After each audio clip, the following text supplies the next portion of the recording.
¿Cómo está usted, ingeniero Pita? ¿Me escucha? Hola, Jimmy. Buenos días, un gusto ¿Qué enorme tal? saludarlo.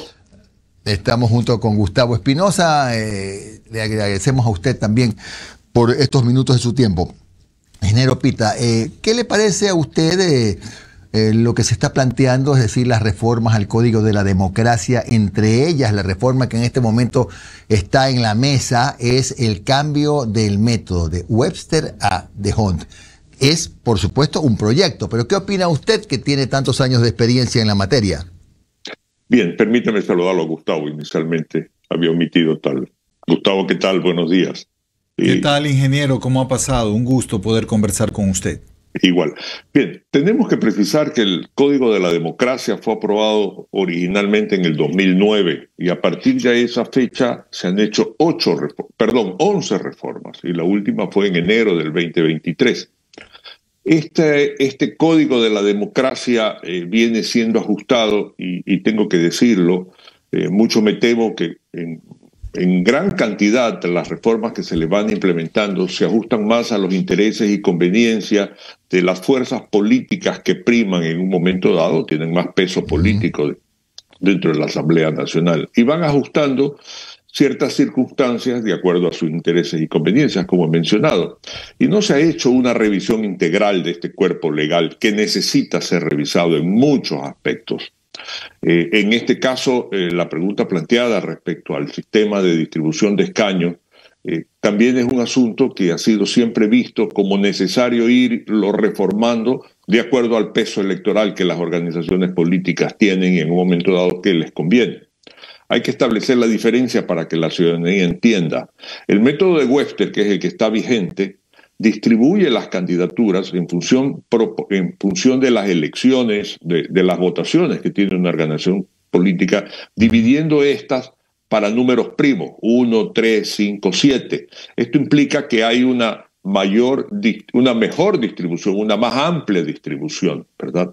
No es tan concentrado como el método de Hunt que distribuye las votaciones para 1, 2, 3, 4, 5 números consecutivos, de tal manera que es mucho más concentradora. Es evidente que las organizaciones políticas que tienen un mayor peso electoral en un momento dado prefieren y deciden que Hunt sea el método que se tenga que aplicar.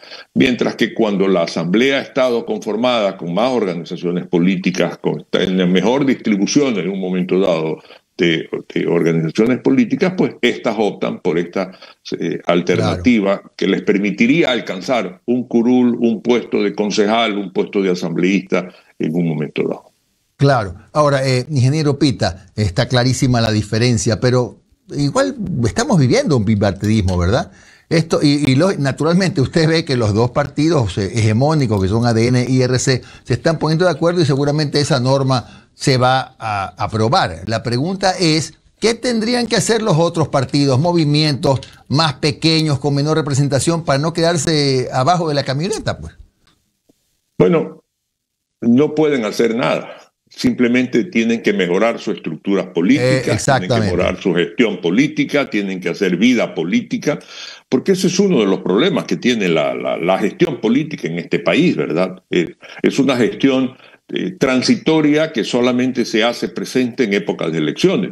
Las Exacto. organizaciones políticas realmente no hacen una permanente gestión de tal manera que tengan esa adhesión que en otras ocasiones tenían partidos como la Izquierda Democrática, Conservadora, el mismo Partido Social Cristiano, Liberal, etcétera, que eran gestión permanente, presencia permanente, y no obstante que eso les permitiría tener una mayor participación política el día de las elecciones, pues obviamente son ese, y lo he dicho, como buses destartalados que en algún momento dado, cuando viene la elección, lo que hacen es dejar subir cualquier pasajero que pague por el pasaje y dejarlo correr.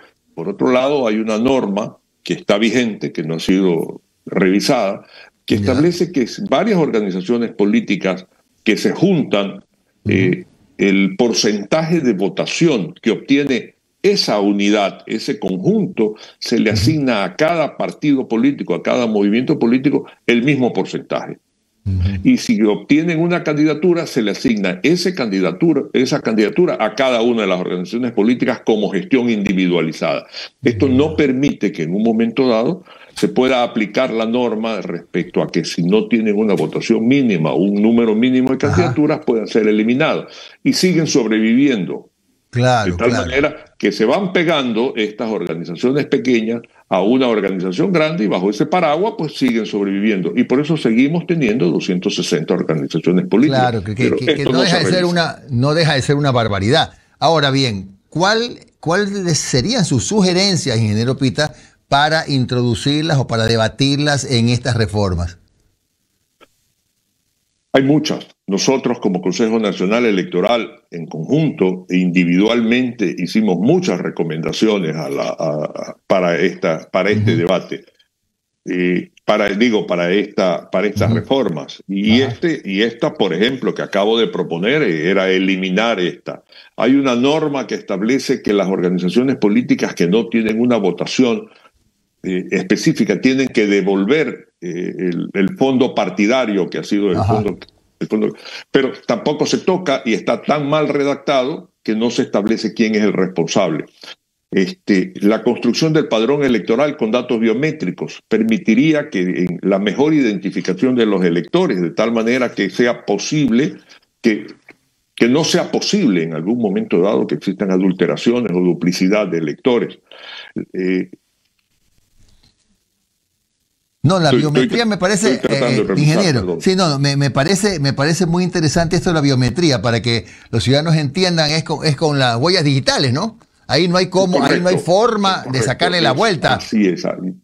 Hay países donde ya existe esto, ya el registro civil ya ha comenzado a tener ese registro, ya tiene una cantidad importante, por lo tanto ahí ya no habría duda alguna en relación al número de electores en un padrón electoral, porque eso está perfectamente registrado biométricamente, no habría duda en absoluto respecto a la identidad del elector. Esos son aspectos que tenemos que ir, es la técnica, es la modernidad, pero obviamente tiene que ajustarse a decisiones que deben estar contempladas en la ley. Claro, ¿y qué tal esto de que las personas que van a votar, no solo que presenten la cédula, o no la presenten, que ellos hagan el registro biométrico y con eso su identidad está confirmada y no puede ser suplantada? Me parece interesante, ¿no? Está verificada. Por ejemplo, no se ha tocado el asunto de redes sociales. Que es parte de lo que a la ciudadanía le resulta muy antipático y cuestiona el hecho, y obviamente terminamos nosotros como función electoral responsables de una supuesta inacción en relación a las redes sociales. Entonces, a todo lo que se hace o se deja de hacer en redes sociales. En la actualidad, la única actividad que nosotros podemos hacer es mirar cuando existen contratos de publicidad en redes sociales, y me estoy refiriendo pues a Facebook, Twitter y tal. Cuando existe publicidad, nosotros sí podemos y tenemos capacidad para obtener la información y hacerle el cargo correspondiente dentro de lo que es el gasto electoral. Pero ya el control de ese tipo de publicidad no se toca. Mire usted el tema de campañas electorales. No se toca, por ejemplo, el hecho de que hoy, si bien es cierto, está regulado el costo, el gasto a través de las normas que sí existen, aparece de repente un voluntario, llámelo usted por identificarlo, Sarmiento es Pueblo. Sí, famoso. Y pinta la provincia y simplemente y pone pancartas en el puente de la Unidad Nacional y todo, y simplemente Sarmiento es Pueblo. Y no se puede hacer el cargo a una organización política de toda esa publicidad, porque no existe una norma que establezca o que regule que estas situaciones no deban darse. Y es una forma de, obviamente, de un gasto electoral que debería estar en algún momento dado cuantificado para la misma organización política. Ingeniero, ¿qué tal? ¿Cómo está? Tantas cosas que preguntarle, tantas entrevistas realizadas en esos conteos de votos de múltiples procesos electorales en los que usted ha estado como autoridad del CNE y yo como reportero. ¿Cuál método realmente beneficia no solamente al que se propone como candidato, sino a la población? Porque sucede que muchos llegaron a la Asamblea de Montecristi porque estaban bajo el paraguas de uno u otro movimiento o partido, pero eran totalmente desconocidos y llegaron allá a Montecristi a ser parte de esas mesas tan importantes para reformar la Constitución. Y el que decidía era el asesor. ¿Cómo tener un método que realmente obtenga una representación popular en asamblea, en el gobierno central, en los gobiernos seccionales? A través de organizaciones políticas fuertes que realmente realicen capacitación permanente, de tal manera que la gente que propongan tengan cierta vinculación con esa organización política en cuanto a su antigüedad de militancia y en cuanto a haber cumplido las etapas pertinentes internas dentro de su reglamento interno para hacer los méritos. Pero como le dije hace un momento, como cuando le hacía la referencia de buses destartalados que dejan subir a cualquier individuo con tal de que pague su pasaje, lo que sucede es que las organizaciones políticas juegan al ven tú cuando ya vienen en los procesos de elecciones, ¿verdad? Y tienen que llenar, mucho más ahora cuando se exige la participación de menores y la participación de mujeres en proporciones importantes, y no han consolidado estructuras políticas fuertes. Tienen que recurrir e improvisar a nombres de personas allegadas, amigos, familiares o lo que sea, pero que no tienen una vinculación política, no tienen una fortaleza ideológica respecto a la organización política, y claro, no teniéndola, no tienen lealtad tampoco para quien los llevó a ejercer tal o cual función de elección popular. Y se dan las cosas como se dan.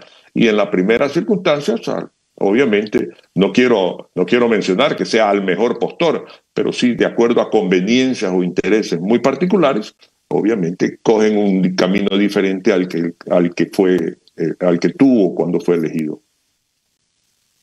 Bueno, y también es importante, ingeniero Pita, que los procesos de democracia interna de los partidos, de los movimientos, mejoren, ¿no? Porque pasa, y esto usted debe conocerlo por lo menos extraoficialmente, que en muchos partidos el que decide, como dijo hace un momento Gustavo, es el jefe que escribe, yo digo, en una servilleta, van este, pero resulta que en el proceso de democracia interna parece que todo se hizo y no se hizo.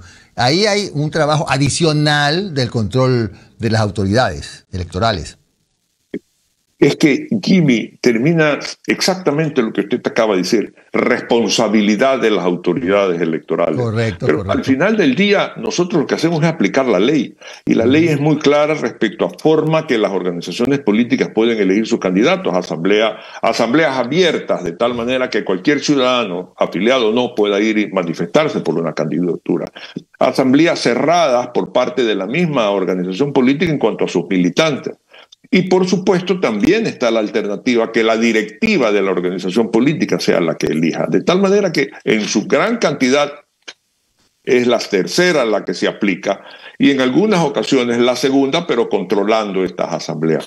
Pero estas son situaciones que tienen que estar corregidas en la ley en cuanto al tiempo de militancia, el derecho que el candidato tiene para poder ser candidato en cuanto al tiempo de militancia, el haber cumplido con ciertas normas internas respecto a participación política, y en cuanto a la capacitación que la organización política tiene que hacer de sus militancias para que existan las fortalezas ideológicas y las lealtades también de esa gente a las organizaciones políticas. Pero de otra forma no espere mucho, y es lo que pasa hoy cuando vemos pues estas distorsiones o estas, comillas, camisetazos que se dan o cambios de camisetas que se dan. Ingeniero, también hay desde el lado contrario, ¿no? A veces el mismo partido o movimiento es ingrato con quien se candidatizó, con quien postuló, arriesgó tal vez su figura, como el caso de Carlos Luis Morales, ya difunto, en el año 2006. Estoy aquí sacando información, refrescando mi memoria de Wikipedia. Se lanzó a la carrera política al ser candidato para diputado por el extinto PRE también, quedando entre los más votados. Sin embargo, no llegó a ganar la curul. Trascendió que, como decía usted, ciertos partidos prefieren poner mejor al de más confianza, que entre y vaya de diputado. Y Carlos Luis Morales había ascendido del quinto o cuarto puesto al tercero, pero no alcanzó la curul. Y lo lógico hubiese sido que él se convierta en una fortaleza futura de esa organización política, con el respectivo reconocimiento para efectos de que las decisiones que la organización política toma a futuro tengan la presencia de esta persona que puede aportar electoralmente, por supuesto, e intelectualmente y políticamente, porque tenía la capacidad para hacerlo, pero no se da. Simplemente son situaciones muy coyunturales porque lo utilizo para una elección, pero sigo teniendo control. Yo soy el dueño del circo, por lo tanto yo decido quién es el malabarista o quién es el payaso. Claro, gracias al ingeniero Enrique Pita, vicepresidente del Consejo Nacional Electoral. Un gran abrazo, Enrique, muy amable. Siempre a sus órdenes. Un saludo enorme para ustedes.